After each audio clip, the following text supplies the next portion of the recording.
Graça e paz, como é que você está? Espero que bem. Estamos aqui para começar mais um vídeo de terça-feira. Estamos lendo o livro de Romanos. Estamos no capítulo 8. Vamos ler o segundo texto do capítulo 8, que vai do versículo 18 ao versículo 17. Está escrito assim: considero que os nossos sofrimentos atuais não podem ser comparados com a glória que em nós será revelado. Com a glória que em nós será revelado. Vamos lá. Eu lembro de Moisés, quando desceu do monte, depois de ter jejuado 40 dias e 40 noites, estado com Deus em comunhão, recebendo a palavra de Deus, as leis naquelas pedras. Ele desceu e o seu rosto resplandecia de tal modo que as pessoas mal podiam olhar para ele. Dessa forma eu também lembro de Estevão. Os homens testemunharam de que o rosto dele era como o rosto de anjo, quando ele estava pregando a palavra e em seguida sendo apedrejado. Ele olhou para o céu e viu o Filho do Homem à destra de Deus. Aí que apedrejaram ele de verdade, ele morreu, se tornando assim o primeiro mártir depois de Jesus. Lembro também de Jesus no Monte da Transfiguração. Levou Pedro, Tiago e João. E Jesus foi transfigurado. Ou seja, transformado em glória, ou seja, refletindo a glória, já não estava do modo natural. E isso é que aguarda a gente.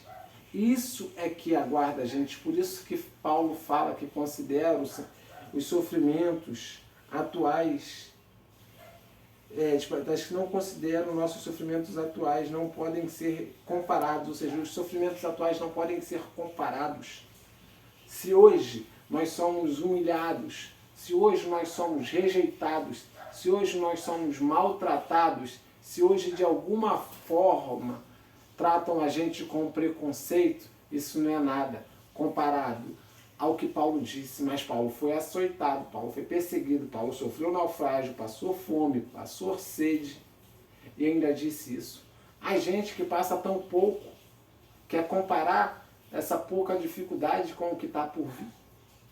Com o que está por vir. O que está por vir é um corpo onde a doença não alcança, onde a dor não alcança, onde a morte não alcança, onde não se fadiga. Ah, Senhor, isso é o que aguarda a gente. Continuando, Paulo disse: a natureza criada aguarda com grande expectativa que os filhos de Deus sejam revelados. E os filhos de Deus são esses, conforme está escrito em João. João capítulo 1, versículo 12. Está escrito da seguinte forma. Estou chegando lá. João capítulo 1, versículo 12. Está escrito assim, ó. Contudo, aos que o receberam, aos que creram em seu nome, deu-lhes o direito de se tornarem filhos de Deus. Aos que o receberam, aos que creram em seu nome, deu-lhes o direito de se tornar filhos de Deus. Quem crê em quem? Em Jesus, no próprio Jesus. Ele é a luz do mundo. Ele é a esperança do mundo, a glória revelada.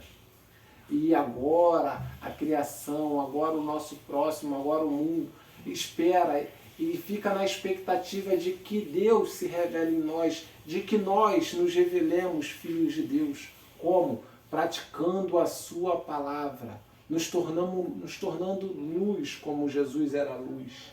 Jesus disse: vocês são a luz do mundo, não se acende uma lâmpada e se coloca debaixo do móvel, se coloca debaixo de alguma coisa, mas acende uma lâmpada e coloca num lugar onde ilumina toda a casa.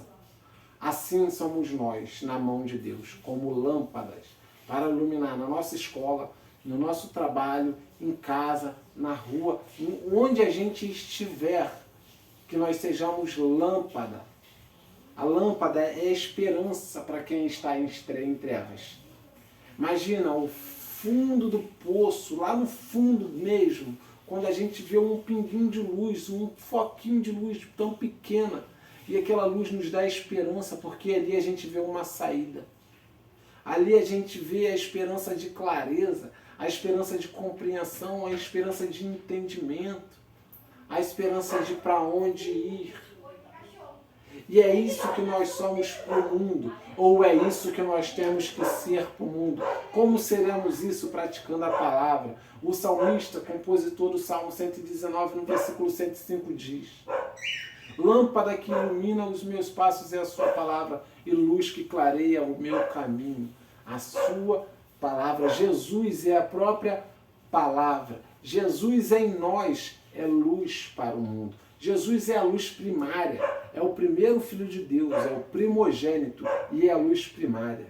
E nós, quando estamos nele, passamos a ser a luz secundária que ilumina. Jesus é como se fosse o sol, a luz maior de todas. E nós, como se fôssemos a lua, que recebe a luz do sol e ilumina nas trevas. Ah, Senhor, em nome de Jesus, que nós possamos ser luz, Pai. Que nós possamos ser luz em todo lugar onde estivermos, onde formos, Pai. Nós cabe nos entregar mais, a nós cabe nos dar mais, a nós cabe renunciar mais. Como Paulo disse, que não se compara ao sofrimento, o nosso sofrimento com a glória que há de vir. Não se compara. Uma semana de jejum, 3 dias de jejum em prol de almas, em prol de trazer o céu para a terra, em prol de viver a palavra, em prol de renunciar a nossa carne, para que a glória de Deus se manifeste, para que as vidas sejam libertas, para que as vidas sejam curadas e salvas. Não se compara 3 dias de jejum com uma vida restaurada. Não se compara. Não se comparou 40 dias de jejum que Moisés fez. E a glória de Deus se revelou. Não se comparou os 40 dias de jejum que Jesus fez. E a glória de Deus se revelou. Não se comparou todo o sacrifício que Paulo se deu. Todas as coisas que aconteceu com Paulo, não se comparou. Pois Paulo disse, eu não comparo. Não dá para comparar. Não dá para comparar. O sofrimento é pouco diante da glória de Deus. É como se eu trabalhasse pouco e recebesse muito. Sabe? E muito, muito, muito de verdade. Continuando a leitura, Romanos 8. Está assim. Pois ela foi submetida à inutilidade, não pela sua própria escolha, mas por causa da vontade daquele que a sujeitou, na esperança de que a própria natureza criada será libertada da escravidão, da decadência em que se encontra, recebendo a gloriosa liberdade dos filhos de Deus. Voltando, pois ela foi submetida à inutilidade. As pessoas que vivem sem Jesus, as pessoas que vivem sem Jesus, as pessoas que vivem sem um propósito, sem esperança, sem a luz que Deus revelou à humanidade, elas vivem na inutilidade. Para que serve trabalhar a vida toda e depois morrer? Para que serve buscar tanto o sucesso profissional e depois morrer? Para que serve tanto dinheiro, casa, carro e depois morrer? Para que serve ser famoso, ser poderoso, ter influência e depois morrer? Isso é a inutilidade. A natureza criada aguarda, pois ela foi submetida à inutilidade. Não pela sua própria escolha, mas por causa da vontade daquele que a sujeitou. Na esperança de que a própria natureza criada será liberta da escravidão, da decadência. Ou seja, essa coisa que a humanidade tem vivido em prol do sucesso, em prol da fama, em prol do poder, em prol do dinheiro, em prol da posse, em prol de muita coisa, ela está se decaindo. Quantas pessoas usam drogas, bebem em busca de realização? Quantas pessoas estão doentes de tanto trabalhar? Quantas pessoas estão doentes de tanto estresse? Isso é a decadência que a humanidade está. Essa é a decadência que ela foi submetida. E ela aguarda aqui, ó, será libertada da escravidão, da decadência em que se encontra, recebendo a gloriosa liberdade dos filhos de Deus. Quem tem a liberdade? Os filhos de Deus. Quem tem que levar a liberdade? Os filhos de Deus. Nós temos que levar essa liberdade para o nosso próximo. Nós temos que mostrar para a humanidade que está inutilizada, está em decadência, que há uma esperança. Temos que mostrar na nossa vida a luz de Cristo, nos comportando igual Ele se comportou, amando-as igual Ele nos amou. É assim que a gente leva a liberdade dos filhos de Deus. Sabemos que toda a natureza criada geme até agora como em dores de parto. A humanidade aguarda, ela quer algo, ela precisa de algo, ela está sofrendo, ela está gemendo. Ela está aguardando a sua revelação, a sua posição. Ela está aguardando as suas atitudes estarem coerentes com o Filho de Deus. As suas palavras, o seu comportamento, ser influência, ser canal de Deus, ser a luz secundária de Jesus Cristo, para que elas possam ver Jesus em você. Por isso que Paulo disse, sejam meus imitadores como eu sou de Cristo. Você também tem que ter essa ousadia para dizer isso. Antes tem que se comportar como tal. Sejam meus imitadores como eu sou de Cristo.